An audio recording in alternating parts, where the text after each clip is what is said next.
शरद पवारांनंतर आता विजय वडेट्टीवारांचे राज ठाकरेंना सोबत घेण्याचे संकेत. भाजप विरोधात एकत्र लढण्याची गरज असल्याचं व्यक्त केलंय मत.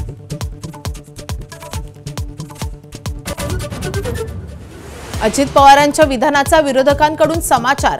पैसे आणि धमकी देऊन उमेदवार निवडून आणणार का? विजय वडेट्टीवारांचा सवाल. तर निवडणूक आयोगानं दखल घ्यावी, अंबादास दानवेंची मागणी. भाजपमधून आलेले पण शिंदेंचे आमदार झालेल्या नेत्यांवरून अंबादास दानवेंचा सवाल. मुर्जी पटेलांच्या बॅनरवरून शिंदे गायब असल्याचा दावा. तर निलेश राणे शिंदेंच्या पक्षात आहेत का, असाही सवाल. मुंबई महापालिका निवडणुकांच्या पार्श्वभूमीवर आज शरद पवारांच्या राष्ट्रवादीची महत्त्वाची बैठक. ठाकरे बंधू की काँग्रेस सोबत जायचं, यावरही मंथन होणार. अर्णव खैरे या मराठी तरुणाच्या आत्महत्या प्रकरणावरून मराठी अमराठी वाद पेटला. भाजपकडून ठाकरेंविरोधात प्रार्थना आंदोलन. भाषा आणि प्रांतवाद पसरवल्याचा सेना मनसेवर आरोप.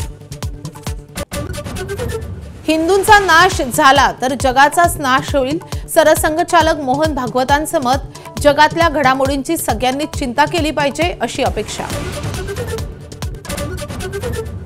पुणे पोलिसांकडून पिस्तूल बनवण्याचे कारखाने उद्ध्वस्त.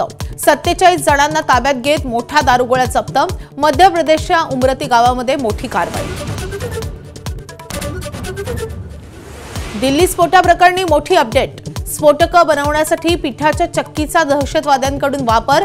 तपासातून मोठी माहिती समोर. सूत्रांची एबीपी माझाला माहिती. गुवाहाटी कसोटीमध्ये दक्षिण आफ्रिकेची धडाकेबाज सुरुवात. आफ्रिकेच्या 129 रन्समध्ये 2 विकेट. जसप्रीत बुमराह आणि कुलदीप यादवची प्रत्येकी 1-1 विकेट. पहिल्या ॲशेस कसोटीमध्ये इंग्लंडचा दुसरा डावही 164 धावातच आटोपला. कसोटी जिंकण्यासाठी ऑस्ट्रेलियासमोर 205 धावांचं आव्हान. स्टार्कच्या सामन्यामध्ये 10 विकेट्स.